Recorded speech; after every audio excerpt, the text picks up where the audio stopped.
Amen. So muli, magkakaroon tayo ng Morning Revival Preview. At ang schedule natin ngayon ay week 6 at Tuesday. Tuesday ito. Kaya mag-uumpisa na ako. Meron tayong dalawang verses dito. 2 Corinthians 4:6. Because the God who said, out of darkness light shall shine, is the one who shined in our hearts to illuminate the knowledge of the glory of God in the face of Jesus Christ. Philippians 2:15, that you may be blameless and guileless, children of God without blemish, in the midst of a crooked and perverted generation, among whom you shine as luminaries in the world. Amen. So anong sinasabi sa atin dito? Ito ay the God of light. No? So siya yung Diyos na tumawag ng liwanag mula sa kadiliman at mula dyan, no? Siya ay sumisilay ngayon. No? Sumisilay ngayon sa ating mga puso. Okay? Upang iluminaryo, no, ang kaalaman ng kalwalhatian ng Diyos sa mukha ni Jesucristo. Kaya ang kalwalhatian ng Diyos, no, makikita mo ngayon sa mukha ng Panginoong Jesucristo. Ang ibig sabihin, kung nakita mo ang mukha ng Panginoong Jesus, nakita mo ang kalwalhatian ng Diyos. No? Kasi itong kalwalhatian ng Diyos, ito ay isang item na ginamit upang akitin ng tao tungo sa Diyos. Yan. Na ang ibig sabihin, pag nakita ng tao ang mukha ng Panginoon, nakita niya ang kalwalhatian ng Diyos, siya ay naaakit. Kaya nung nandito pa ang Panginoong Hesus sa lupa, marami mga taong naakit sa Diyos, no, nang nakita nila ang Panginoon. Pero siyempre, hindi naman yan physical. No? Ito ay isang pang-aakit, no, ng isang pandama na itong taong ito, no, merong isang bagay na nakikita sa kanya na nakakaakit. At yan ay ang kalwalhatian ng Diyos. Philippians 2:15, sabi dito, that you may be blameless and guileless, children of God without blemish, in the midst of a crooked and perverted generation, among whom you shine as luminaries in the world. Amen. So yung isa kanina, para magluminaryo sa ating mga puso. Dito naman, tayo naman ay naging mga luminaryo, no, sa isang kapanahunan na liko at masama. No? Ang ibig sabihin, ang mga believer ngayon, mga patotoo ng Panginoon, sumisilay ang liwanag niya, no, sa kapanahunan na ito, na isang kapanahunan ng kadiliman. Kaya pwede natin sabihin, kung walang believer ang mundo, talagang solid kadiliman itong mundo. Kaya tinan mo niya ang mga mananampalataya, no, para sa isang goal, ang isilay ang kalwalhatian ng Diyos sa gitna ng ganitong kapanahunan. Liko at masamang kapanahunan. So, ganon. God shining produces the new covenant ministers and their ministry.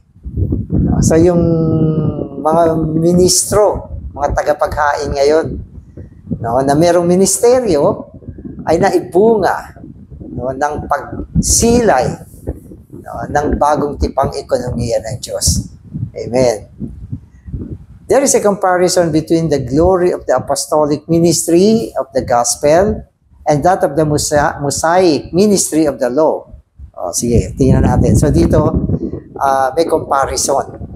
Yung lumang tipan at bagong tipan. So magkakaroon siya ng isang comparison. No. Amen. In the heart is related to the inner life, whereas on the skin of the face has nothing to do with the inner life. The glory of the old covenant is on the surface, but the glory of the new covenant has great depths. So ang kino-compare dito, yung kalwalhatian ng lumang tipan at ng bagong tipan. No? Kaya sinasabi na yung kaluwalhatian ng lumang tipan, ito yung Mosaic Law, ay nasa ibabaw lang, nasa balat. Samantalang yung kaluwalhatian ng bagong tipan ay nasa puso, malalim yan. So, ibig sabihin, ang comparison dito, isang mababaw, isang malalim. No? Mukha sa balat. No? Yan ang lumang tipan. Sa puso, sa loob, malalim, yan ang bagong tipan. So, yung isa kanina, lumang tipan. No? At ang bagong tipan ay may kalaliman. Our hearts in 2 Corinthians 4:6 denotes the hearts of the apostles. They represent all the believers of the new covenant. So yung unang mga representation, siyempre yung mga apostol, at yung puso dito ay ang puso ng mga apostol. So sa kanilang puso, nandyan ang pagsilay ng liwanag ng kaluwalhatian ng Diyos sa bagong tipan. The illumination here, which refers to the shining of God's light on others, out from those whose heart have been enlightened by God. Amen. So meron daw, sinasabi niya, pagsilay ng kaluwalhatian ng Diyos sa iba. No? Sa pamamagitan ng mga nakatanggap ng pagsilay ng kaluwalhatian sa kanilang puso. Parang in and out yan.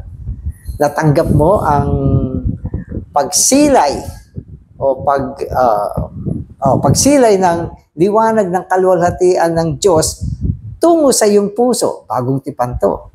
At mula diyan, naisisilay naman natin ito tungo sa iba. No? So, in and out siya.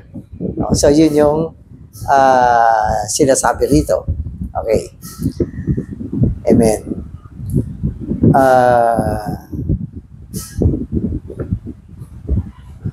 Okay, ulitin ko na lang yung sentence. The illumination here, which refers to the shining of God's light on others out from those whose hearts have been enlightened by God, is the same as the shining in Matthew 5:16 and Philippians 2:15. God shines in our hearts that we may shine on others so that they may have the knowledge of the glory of God in the face of Jesus Christ. That is the knowledge of Christ who expresses and declares God. So, ganito siya. Okay, so una, sinasabi sa atin, okay, merong pagsilay ang liwanag ng kaluwalhatian ng Diyos tungo sa ating mga puso, okay, tungo sa ating mga puso, upang mula dito, mula sa ating mga puso, okay, silay din natin ito sa iba. No? So may pagsilay sa iyo, may silay mo rin siya sa iba. Okay. At sabi niya, ito ay nagre-resulta ng kaalaman tungkol kay Kristo. Okay, tungkol kay Kristo na siyang naghayag, okay, at declares, okay, naghayag at nag-declare sa Diyos. So si Kristo ang naghayag at nag-declare sa Diyos. No, so yung kaalaman dito kasi ganito siya. Halimbawa sa John, sinabi sa atin, yung word, okay, the word, okay, became flesh. No, yung word ay definition ng kung ano ang Diyos. Definition. Halimbawa, ang isang tao, no, bago siya dumating, meron na siyang definition sa iyo. Meron na siyang tinatawag nating paliwanag.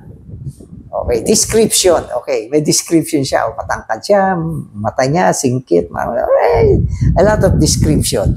So, yan ay isang salita. Salita siya. Pero itong tao na pinaliwanag sa salita, dumating na sa iyo.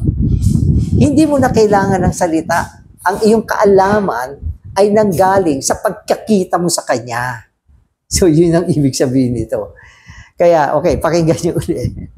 So, sabi niya, ganito, God shines in our hearts that we may shine on others so that they may have the knowledge of the glory of God in the face of Jesus.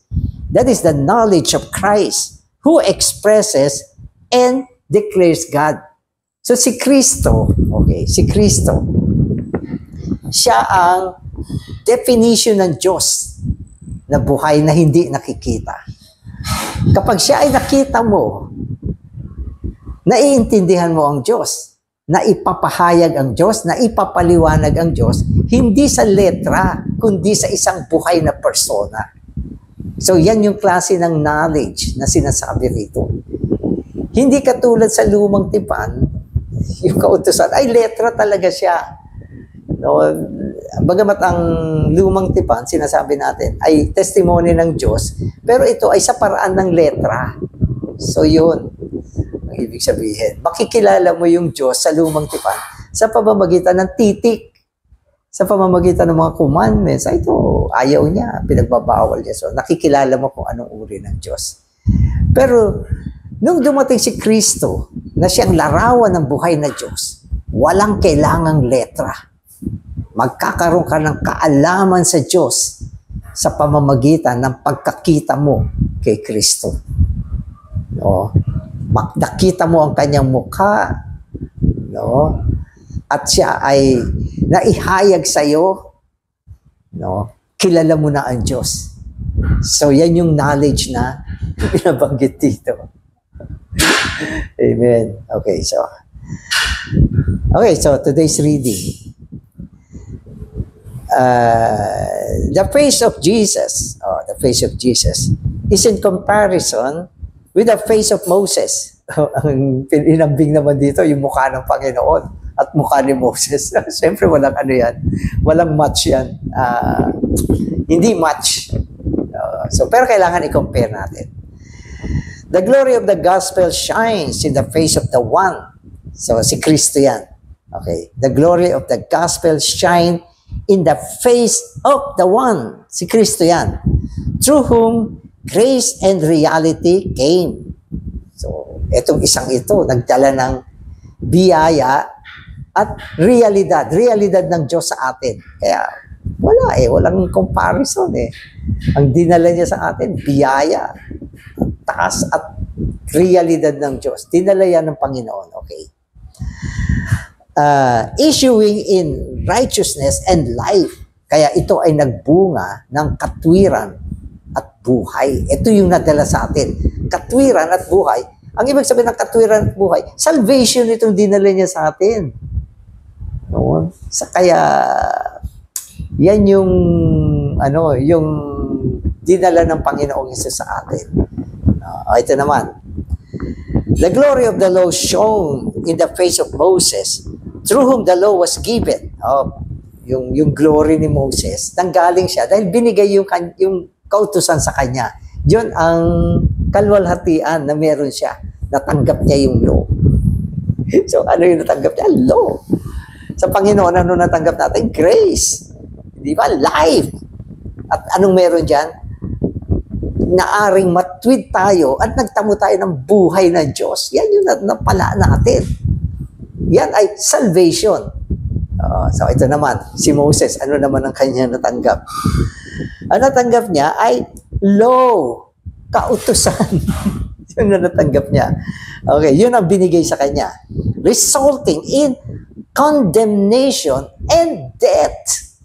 Ay, so yun ang lumang tipan. May law na binigay. Okay, okay. At itong law na ito, nagdala ng condemnation at kamatayan. So alam niyo kasi ganito siya eh. Ang law kasi, okay, ang law, mga kautusan, ito ay ginamit ng Diyos upang ihantad ang kalagayan ng tao.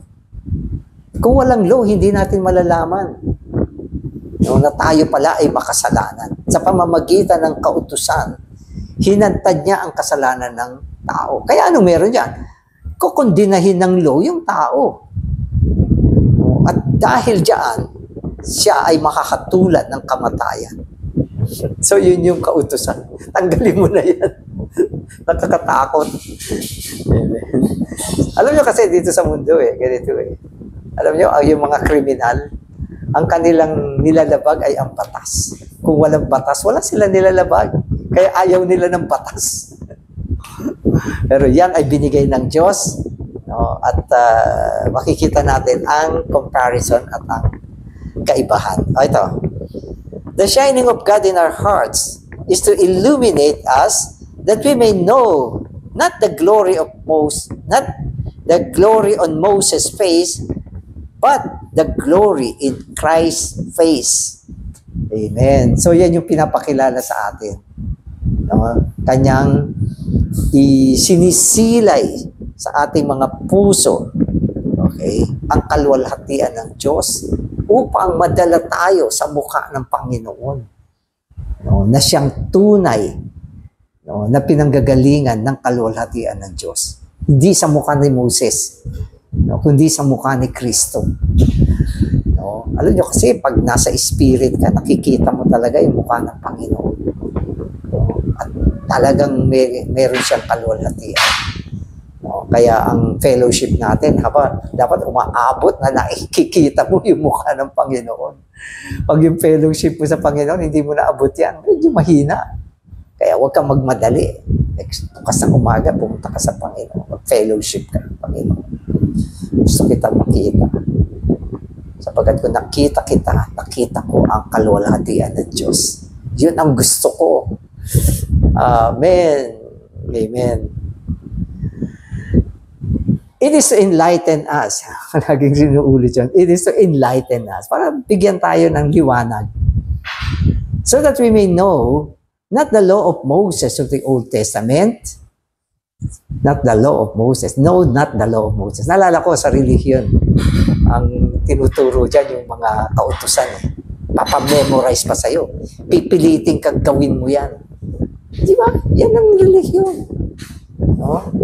Uutusan ka, pipilitin kang gawin mo yan. No? Yan ay ang religion. Kaya, nakakapanlo mo. Pero ang Panginoon, ang Diyos, ang ginagawa niya, binibigyan niya tayo ng liwanag upang malaman at makita natin.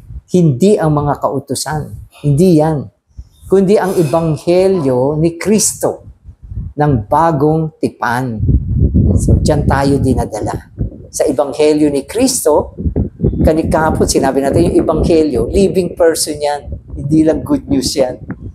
No? Kasi, maski may good news ka, kung wala namang tao yung news mo, walang silbi yan. Kaya ang ebanghelyo ay isang buhay na persona na si Kristo mismo. Amen. Okay. The glory of God manifested in the face of Jesus Christ is the God of glory expressed through Jesus Christ. And it is Jesus Christ who is the effulgence of the glory of God. Amen. So yung word na effulgence, ningning yan eh. Ang mga salita kasi na ito, pagsilay, liwanag, ningning, lahat ng ito ay isang mga item na naghahayag, no, ng kagandahan ng Panginoon, na siya ay Diyos ng kaluwalhatian, puspos ng kagandahan, no, at ang mga bagay na nanggagaling sa Kanya, no, mga pabor, puro blessing sa tao. Hindi siya dumating para kondenahin tayo, para hatulan tayo, kundi dalhin ang kaluwalhatian ng Diyos sa atin na nagbubunga ng katwiran at buhay. Kaya ang bagong tipang ekonomiya ng Diyos o ang bagong tipan ay buhay yan eh. Na dinala sa atin. Ang portion natin dyan ay ang Diyos mismo. The illumination of the gospel of the glory of Christ, who is the image of God, has shined on us. The gospel, okay, of the glory of Christ in 2 Corinthians 4:4 corresponds with the knowledge of the glory of God in verse 6. So sabi niya, tumutugma itong dalawa. Yung gospel ng kaluwalhatian ni Kristo, gospel ng kaluwalhatian ni Kristo, ay tumutugma sa mukha ni Kristo. Okay? So magkaano sila? Pareho yan. Yung glory, yung mukha. Yung mukha ay yung glory at yung glory yung mukha. No, na ang ibig sabihin nito, no, ang kaluwalhatian ng Diyos ay ang mukha mismo ng Panginoon. So, hindi yan hiwalay. Yan ay iisa. Yung mukha ng Panginoon, ang pinaka-unique description niya ay glory of God. Kung gusto mo makita ang glory of God, tignan mo ang mukha ng Panginoon. Kaya sabi ko, pag nag-fellowship kayo, dapat mula sa Espiritu, mabuksan yung ating panloob na mata, makita kita, Panginoon. Kaya gustong-gusto ko yung verse sa Lumang Tipan, yung sinabi niya, na ang tumawag kay Abraham ay ang Diyos ng kaluwalhatian. Biro mo, pinuntahan siya ng Diyos ng kaluwalhatian at sinabihan siya, lumabas ka dyan. Sinong hindi lalabas? Pag yung Diyos ng kaluwalhatian pumunta sa iyo, hindi pwede magsabi ka ng hindi. Kaya nga pag tuwing nag-fellowship tayo at nakikita natin ang mukha ng Panginoon, nagiging isa tayo follower ng Panginoon. So kahapon nasa FAC ako kasi kahapon. May ilang mga kapatid na lumapit sa akin, brother, follower mo kami. Huwag niyo sabihin, viewer lang po, mag-follower. Wag ninyo kung wag kayo maging follower ko. Ako ay hindi naghahanap ng follower. Viewer, okay lang. Panoorin nyo to, okay na sa akin yan. Hindi kailangan maging follower ko. Siyempre, sa lang yan, sa Facebook lang yan, follower. Tayo ay follower ni Kristo. Lahat tayo ay tagasunod ng Panginoon at hinakit ng kanyang kaluwalhatian. So, yan ang ating posisyon. Amen. Okay, so, ito na. We need to note that according to verse 6, the illumination of the knowledge of the glory of God is in the face of Jesus Christ. No? Ang pag-iilluminaryo ng karunungan o kaalaman ng kaluwalhatian ng Diyos ay nasa muka ni Jesucristo. Kaya inuulit ko, hindi ito kaalaman sa letra, kundi nalaman mo, nakilala mo siya dahil nakita mo siya ng harapan. Iba ang kaalaman sa isang nakita. Sabi nga, may kasabihan nga si Witness Lee, sabi niya, sabi niya, a picture is better than 1,000 words. Picture naman yan. Ang picture, ay mas mainam kesa sa libu-libong pangungusap. Kaano mo man ipaliwanag ang isang bagay. No? Yung pagiging nasa mind mo lang yan. Pero kung nakita mo yung kanyang larawan, hindi mo na kailangan masyado yung mga paliwanag. Okay na yan, sapat na yan. Ang nakita natin dito, hindi lang physical na larawan, kundi isang realidad na dinadala sa atin ng Espiritu ang kanyang mukha. Dinadala ng Espiritu ang mukha ng Panginoon sa panahon ng ating salamuha sa Kanya. Kaya iyan ang pinakamatinding kaalaman na dapat meron ka. Kaya yung mga nakakakilala sa Panginoon sa isang realidad, hindi mo sila matinag. Maraming magaling sa doktrina.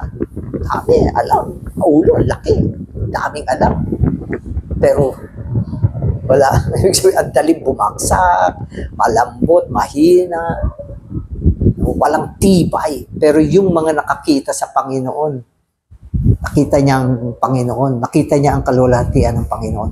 Lahat ng bagay na wala ng kabuluhan sa Kanya. Itong isang ito, ang meron lang kabuluhan. Itong isang ito, ang meron lang kagandahan. At siya lang ang mamahalin ko. Siya lang ang magiging Panginoon ko. Yan yung epekto ng pagkakita sa mukha ng Panginoon. At yan ang kaluwalhatian ng bagong tipan. So, alam niyo, nung binasa ko to, noong una, hindi ko maintindihan. Totoo yan, wala akong maintindihan dito. Pero salamat sa liwanag ng Espiritu, nakita ko ang taas ng mensahe na to. So, amen. Okay, so, When we experience the glory of God shining in the face of Jesus Christ, this shining brings into us Christ as the image of God. We are attracted to such a Christ. Amen. Di ba? So, kaya yung mga martyr, pati buhay nila, hindi na nila pinahalagaan. No? Talagang binigay nila ang buhay nila. At hinarap nila ang malupit na kamatayan sa kamay ng mga opposer nila. At habang sila'y pinapatay, nagre-rejoice sila. At ito ay dahil sa Panginoon. Sino makakagawa niyan? Na nung si Stephen binabato, Panginoon, hindi nila alam yung kanilang ginagawa. Wala siyang fear. Wala siyang takot. Wala siyang pagsisisi na sinundan niya ang Panginoon. No? Hanggang sa huling buhay niya, nakita uli niya ang Panginoon. Nakatayo. Sabi niya, nakikita ko ang Panginoon. Ito yung tibay ng isang tao na nakakita sa kaluwalhatian ng Panginoon. Kaya, ang tindi ng message na ito. Amen. The gospel of the glory of Christ first shines into us, and then it shines out from within us. Dapat ganon. Nakita mo ang kaluwalhatian niya, dapat isilay mo rin siya. Naakit ka sa Panginoon, akitin mo rin ng iba para sa Panginoon. Dapat ganon. Hindi lang to, yung gospel, hindi siya hindi lang siya good news. Natutuwa ako nung unang nalaman ko ang gospel ay good news pero ngayon nakita ko hindi lang. Good news pero hindi lang. Ito ay isang buhay na persona na pinakikita mo sa tao. Nakita mo siya, no? At dapat isilay mo rin siya sa panahon ng iyong pag-iibanghelyo. Amen. Eventually, the inner glory will swallow up our entire inward being. Then the light of the gospel of the glory of Christ will shine out through us. Such a shining cannot come by way of teaching. It can come only through the experience of Christ, who is himself the glory of God and the manifestation of God. Amen. Sabi niya, itong glory na to, papasok sa'yo. No? Papasok siya. Magpe-penetrate siya sa'yo. No? At lalamunin niya kung ano ka. No? Alam niyo kung ano ibig sabihin yan? Gagawin kanyang isang kaluwalhatian ng Diyos. Ang ibig sabihin, yung liwanag, parang laser, tutunawin niya lahat kung ano ka. Lahat ng bagay ng kung ano ka. At gagawin kanya isang duplication ng liwanag ng Panginoon. Ang liwanag. No? Nakakapaghayag ng glory ng Panginoon. At ang tao na makasumpong sa mga ganitong tao, nasumpungan din nila ang Diyos. May ganyang tao, may ganyang mga kapatid. Pwede ko sabihin, maaaring sa katagalan nilang nakababad sa Panginoon, nakakita na ako ng ganyan. Nakita ko itong tao. Para kung nakita ang kaluwalhatian ng Diyos. Alam niyo kung sino to? Si Brother Lee. Nakasabay, ako ay naging na-bless na nakasalo niya sa kainan nung dati. At habang kumakain siya, normal naman siyang tao. Nagkikwento, kumakain, at masaya. Pero yung kaluwalhatian ng Diyos, damang-dama mo sa kanya. Sasabihin, brother, kailan ba tayo aabot sa ganyan? Huwag ka mainip. No? Kailangan tuloy-tuloy tayong nakakakita sa mukha ng Panginoon. Kasi tayo ay, sinasabi ng Biblia, tinatransforma niya from glory to glory, di ba? Mula sa isang antas ng kaluwalhatian, tungo sa isang antas, glory to glory to glory, hanggang ikaw ay maging glory ng Panginoon. No, sa loob at sa labas. No, so, yan yung bunga ng transformation natin. Amen.